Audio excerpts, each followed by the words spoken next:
So that's where we're going to start. And that's where we're going to start. We're going to start with Nosferatu, Manny.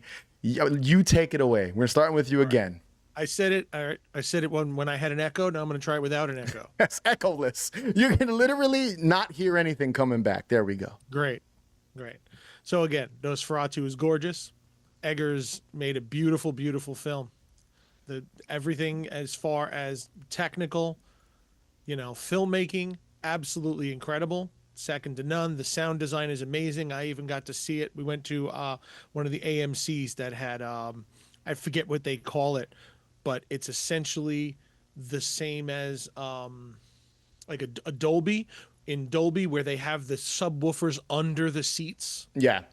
So when Nosferatu spoke, our chairs rumbled. Like I felt it in my chest. It was, wow. That was incredible. The sound design on his voice was phenomenal. Booming. It was phenomenal, yes. Absolutely phenomenal. But I'm just going to put it down to the script sucked. Okay. No, the script didn't suck. It was missing things. It was missing. I said, I would try and keep it quick so we don't go through this, but he wasn't Nosferatu. At any point in the movie, at no point did he become Nosferatu. We had a vampire movie. You didn't even see his fucking teeth. How do you have a vampire movie and not even see the vampire's teeth? He's got this awesome bite where he bites right into their heart and it leaves these 5 marks, these 5 little holes on his chest. How do you not show the fangs that create this very specific 5-fang bite? That's a very specific design. How do you not show that off? That's missed right there. So 2 things on that point, on the fangs. To defend the film. Oh, this will not be a debate. But first, Lauren, because she's been she's a part of the team tonight. She helped us with some of the technical difficulties. She too said Nosferatu didn't hit for me. So you're not alone, Manny. You're not alone. I've heard that. Now, I wouldn't say it's a polarizing film because there's a lot of people that love it, but there's a couple people I've seen that I haven't seen anybody say they hate it. It's just, I think it's hard to say. It's too beautiful of a film to say really you hate the movie. It really is. Now, the fangs, the vampire aspect. 2 things. Number 1, the original Nosferatu. He never has fangs in that film. You never see fangs in that film. I actually watched it right before going to see the new one. I watched the typo negative version where typo scores the entire. I actually gave you a DVD of that many moons ago. So that's the first thing. You never see fangs in that. Number 2, and I only say this because I remember I brought it up when Grimy and I covered the original 1931 Dracula, which Nosferatu is obviously inspired by illegally, technically, because they did just enough to get away with the copyright. In that film, he doesn't have fangs either. Fangs are something that showed up much later in the history of vampires. Now, that's Robert Eggers as a director, I guess, not keeping it accurate, I guess, but him kind of following those same beats as the great grandfather of, I guess, the modern vampire, or what we know as vampires. Well, then what do you call those 2 sharp little things in the front of Nosferatu's face? What do you call those two teeth? Those are teeth. But what do you call them? Well, they're fangs, technically. Okay. Right. And that's the 1922 Nosferatu. No. He has 2 sharp teeth right in front. But he's got buck teeth, basically. Those are his fangs. The characteristic of a Nosferatu vampire is that they have the face of a rat. No, of course. The Salem's Lot vampire. Count Orlok, he's Count Orlok in that too. Based on, he's based on the Nosferatu vampire. They have teeth in the front. Yeah. They have 2 center teeth, and that's the characteristic of a Nosferatu vampire. Okay, there's different types of vampire, and yes, these are things that have come in the last 100 years. People have created different lore, and that's what they based the lore on. Those are his fangs, the 2 teeth in front. And I get where you're coming from, but at the same time, like I said, I have a sneaking suspicion the fangs you're mentioning, the 2 teeth in the front, I don't think the whole Lost Boys biting the neck, Lestat vampire, that didn't happen in the 20s and 30s. That was something that happened much later. Like I said, But okay, fine. We covered Then Dracula here. Then I will move on. No, listen, there's nothing wrong with that. We have scenes of Dracula. Yes. Nosferatu. Count He's a Orlok. shapeshift. Yes, he's a shapeshifter. Yeah. He turns into wolves. He turns into rats. He turns into smoke. He turns into a bat. And as he gets stronger, as he eats and drinks more, he gets stronger, he gets younger, he gets better. None of that happened in this movie. No. Not one single characteristic of what makes him a Nosferatu or a vampire at all happens in this film. There is no point where he stops being Graf Orlok and becomes the Nosferatu. Yeah, Okay? he's gross the whole movie. They kept him almost like a zombie, an undead I loved that corpse. he really leaned into. So when he says, I want to leave the superstitious people here, the superstitious. That's because they've caught on to him. Okay, the Romanis are on to him, and he can't get them anymore. He's literally starving to death. He has no food left because whatever they're doing, they're hanging garlic out their window, they're wearing crosses, that whatever it is that repels him, they've already figured it out. So Eggers really leaned into that's what's happening to him. He's out of food and he's starving to death. So that's why he's this kind of decrepit old man, and I love it, you know? But then he moves, finds new energy, finds new food sources, never gets any stronger, never gets any better looking, younger looking, more agile, nothing. Okay? Doesn't do anything for him. He just stays this frail old man, you know? And then, shit. The next one I forget what my next point was gonna be. The first half hour, 35 minutes or so, absolutely phenomenal. Okay, we get up to the contract signing scene, and we have that whole sequence. Thomas is shitting a brick.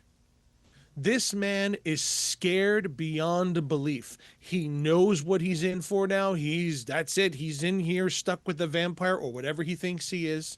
He is fully aware of the danger he is in and that he's probably about to die. And he is scared shitless already. And Nosferatu is terrifying.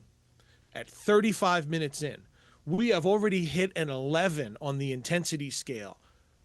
We have 2 more hours. Where the fuck are we going to go from this point forward? We now spend the next 2 hours nowhere near that level of intensity, just watching Lily Rose Depp cry and complain and just be just a woman that nobody listens to for the entire film. That's it. And then we get the same ending we always got. I mean, it's the same fucking ending. It's the same everything what was the point of the film? He took out every aspect that makes him Nosferatu and replaced it with nothing. He even combined a few characters, which was cool. I liked the the real estate owner being Renfield. I thought that was great. Well, in the story, it's always been sort of they always combine the characters because I think Renfield is and like when you think Bela Lugosi Dracula, the Renfield character is a combination of those characters. I believe in the original source material, those characters are separate. Like even when you watch, for example, that's what I'm saying. I like that we made it where the boss is sending him there intentionally. Well, that's the original. The original film is like that. For example. They haven't done that in decades. Around the time of watching Nosferatu, like the new Nosferatu, I watched the original 1922, 29, whatever, 22, and I think it was released here in 29 or something like that. The original film, I watched 1931 Dracula again, and I watched Gary Oldman, Bram Stoker's Francis Ford Coppola Dracula. Which is still the best one as far as I'm concerned. I disagree. You can disagree. Which is fine. I can tell you you're wrong. I can tell you you're wrong. That's the point of this conversation. So for me, like with like you said, the Renfield character, it's always been 2 characters. the person who sends him and the Renfield. Even in the And Gary Oldman anymore, one. but it's not anymore is what I'm saying. It's not. And I like that. Yeah, because in the original one, it's not. He goes to the realtor and like Renfield's never on the boat. Yeah. The Dimitri, what is it? The Demeter. Demeter, whatever. That boat, he never goes on with him. No. Dracula or Nosferatu or Count Orlok goes by himself. So they kind of, Robert Eggers took the original source material, which is not Dracula, which is the Nosferatu film, and just basically mimicked it and added on to what already existed. But that's my point. I don't think he added shit. He didn't add anything. It is what it is. He took elements away, and he didn't add anything new. He just dragged on an 85-minute movie into 2.5 hours. He did more with the female lead. He did more with her. He swapped them. He did more. Well, no, because he turned her into Lucy. Well, he Lucy, swapped Mina and Lucy. That's what he did. He swapped them. Well, yes, because Mina's the one that normally has the good relationship with Jonathan, and Lucy is the one that's kind of sleeping around and seeing all these other people. Instead, we've now created Lucy, the one with the strong, healthy relationship. You're confusing the two stories. Because the original maybe character, I'm confusing the names. I'm confusing. You're confusing the Nosferatu film and the Dracula story. Because I'm pretty sure Lucy and Mina are two separate characters from the original Dracula. Nosferatu changed. The original Nosferatu changed a lot to not get in trouble. Even though they changed the names. They changed the names. That's really it. No, but the characters also changed. In the original Nosferatu. Thomas's wife. The two of them are in a good relationship and they're getting married, and her best friend is kind of a slut. Okay. That is the story of Dracula too. That's just the way it is. We swapped this and we made the best friend the one in the happy relationship with children this time, and now it's Thomas's wife who's kind of on the they're not totally happy yet. You know what I mean? But then that's the only difference, that he swapped the characters. He gave the best friend a happy relationship and still had her overtaken by the vampire. I mean, at the end of the day, I feel like every Dracula story, Nosferatu, Dracula, Bela Lugosi, Gary Oldman, whichever version you watch, there's always the Mina character. There's that main character. And Dracula wants her. At the end of the day, that's why, in my opinion, I'm not arguing. So here's my assessment of the film, and again, I know you're not going to agree with me, which is cool. I like that. I think, and this has always been sort of, and you can be critical. It's all subjective. It's film. It's like everything, a book, a movie, a game, or whatever. You can like something that other people don't, that they do like. I think it's a beautiful film. Yep. I think it's got better acting, in my opinion, than the Francis Ford Coppola one. I think infamously, I think Keanu Reeves in that movie is horrendous. I think it's like a meme at this point. I think his accent is horrendous, but he's not horrendous. You know what I mean? It's just like he did fine. His accent is shit. It's an odd performance. I mean, you know, in this movie, in the 2024 Nosferatu, I feel like everyone for the most part is pretty strong, except for what's his name, Aaron Taylor Johnson.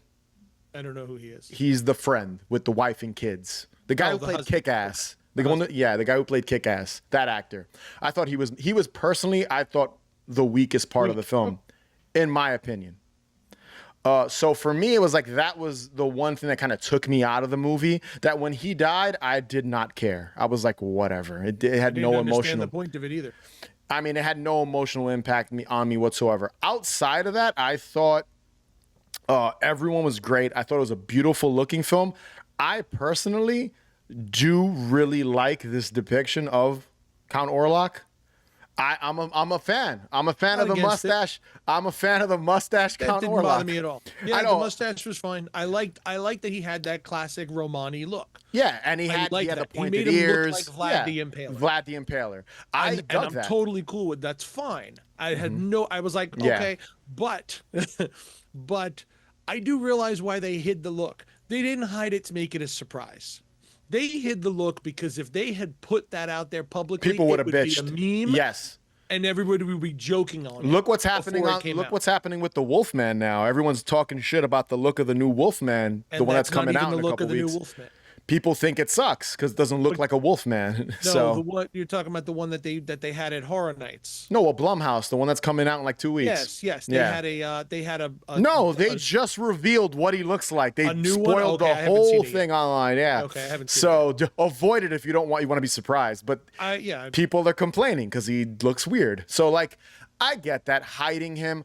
I think it's effective. I think the hair, he looks huge. The giant coat. I thought he looked sick. I thought the design was sick. The voice the voice is phenomenal. I think everything about the performance is great. Dude, I love the movie. I don't see what you see at all. Bored the shit out of me. I don't see that. Now, we should put into some context here before you continue, Manny. Sorry to cut you off, but you're not a big fan of Robert Eggers' movies. So really. That should have been the first thing, because you're not. You don't like his stuff that much. You think this. You told me yourself off. We weren't recording, but you told me you thought The Lighthouse was boring as hell. I haven't finished. I can't finish it. I have fallen asleep on it 3 times. So I own the Blu-ray. I just bought it because I said this looks really just cool. to have. I have put when it came out. Oh, okay. When it came out, I bought it because I was like, I like The Witch.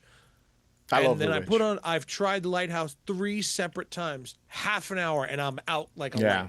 Bores the shit out of me. Dude, The Northman just doesn't interest me. The story, the Northman's just sick. doesn't interest me. I'll give it a try one day, but after watching Nosferatu now, I kind of look back and I go, really, The Witch was cool only because of the ending.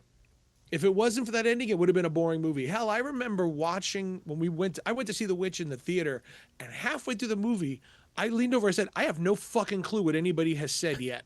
Not one single piece of dialogue has been straight English. I don't even know what they're saying.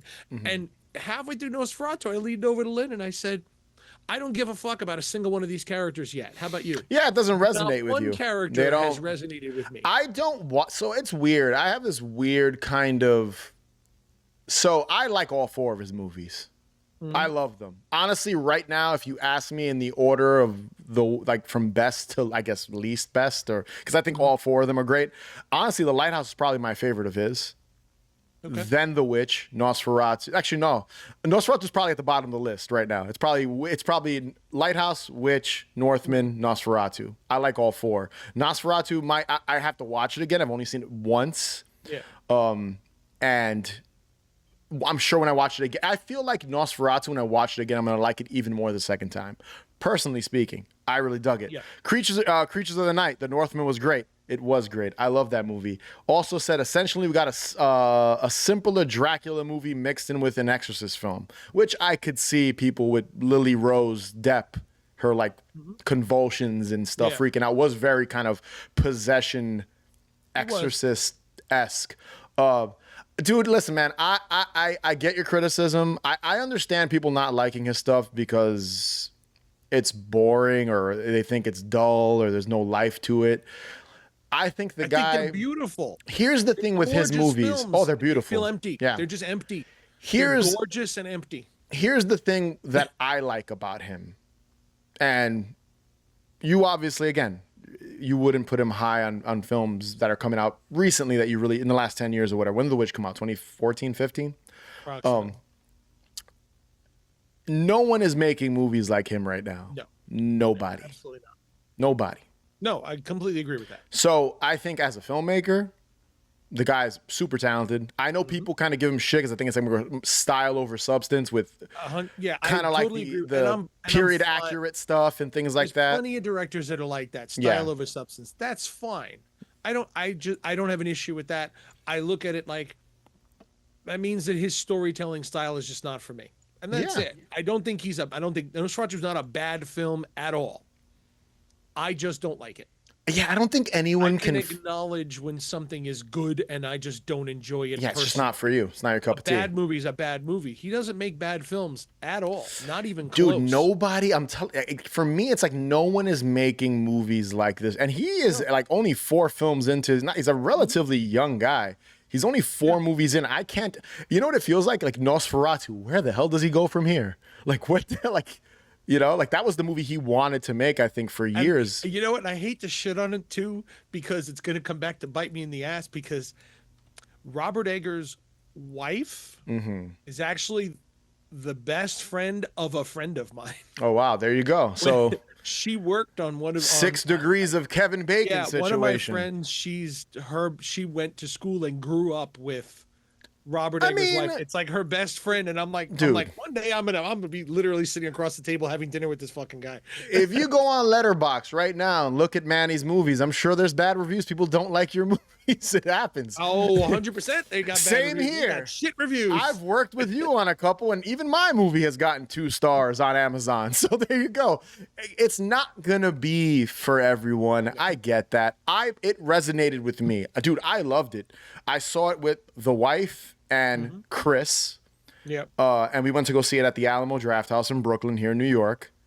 And it was a phenomenal experience. I loved it. I thought it's just everything about the movie worked for me, and it felt like a sort of magical Hammer film, more whimsical in a way, even though it's obviously a bleak story. So to me, it worked, man. His performance as Count Orlok, Lily Rose Depp freaking out and going into convulsions and possessed worked for me. Nicholas Hoult, I believe, the husband, the fiance, he was great. You know, I enjoyed his performance, him trying to get back in the town and protect her. I thought that one shot of Count Orlok killing the 2 girls, and you see the silhouette in the shadow, and he's just grabbing. Dude, fucking awesome. Awesome shot. The way that was shot with the sounds, you hear it. He has an absolute mastery of cinematography. The dude is, listen. Second to none. His cinematography and set design, his attention to detail is second to none. Like, the guy is There's phenomenal. no one in Hollywood doing that right now. I don't think there's very few people, period, doing anything like that. I mean, it's very few. It's you have to. And the fact that he gets the budgets to do this it's amazing. To create it, like, this is like, I feel like you haven't seen this level of detail since, like, Kubrick. Which we talked about last month, funny enough. Yeah. So, Since that level of just minutia and detail of how he's going to plot it all out, and everything's going to be deliberate, and he's showing you every single thing. You know what I mean? Yeah. But even Kubrick didn't do this great. Like, that Jim Henson does this level of dude, detail. The way I see it is like Robert Eggers. It made me think, because they asked about the Labyrinth remake. Oh yeah, I did hear about that. Is that real, or is that? It's rumors. I don't know if it's a remake or a sequel either. I do not know. I've heard it, but I don't know. I haven't seen anything confirm it yet. Yeah, I mean, for me, it's more of a situation of just like, I mean, that doesn't seem like a good fit for him personally, like a Labyrinth. Like, I just think of Trolls and David Bowie. You know what? I think weird. In the level of, again, that's why I said his set design and everything. I think it's perfect. Yeah, I think it's perfect. I just don't know what he would do with the story. Yeah, that's a weird fit. He hasn't done anything that's that, like, PG yet. That's more like a Guillermo del Toro film, in my opinion. Like, he's the one that should be directing that, not Robert Eggers. But who knows? Maybe that was like fake news, and that's not something that's actually happening. One more thing before we move on from Nosferatu. Like I said, I loved it, dude. It's gonna come up again when we get to our top. I knew you were gonna love it too. I knew it. But I love all his movies. Yeah. So I mean, dude, it was one of my most anticipated films to come out last year. So, and it came out at the very end, hence why we're talking about it now, first episode of the new year. But one more thing I want to talk about, I think is fucking hysterical about Nosferatu. A lot of emphasis, memes, jokes about the dick, the Count Orlok dick. I have seen so many jokes, like TikTok memes and like memes about the dick. People were really going crazy about the Count Orlok penis. Well, because then Nicholas Hoult shared a picture where they gave him the prosthetic and he got to keep it. He has a prosthetic Count Orlok dick in a frame. It's so for all the women who went nuts in the that is not really Skarsgård's dick. Not really his. Sorry, you still don't know what it looks like. I mean, I just thought it was funny because I have a joke with Chris, Haunted Hangover Zone. Chris. He is the movie dick guy. He is the dick expert. He always remembers. Yeah. He remembers when schlongs show up in films. What actor's wiener was visible? I don't know. It's something he keeps track of. I guess he has a diary. He's gonna kill me for saying this on the show. Like, honestly, he probably won't. He'll admit to being the Dick Master, the movie Dick Master.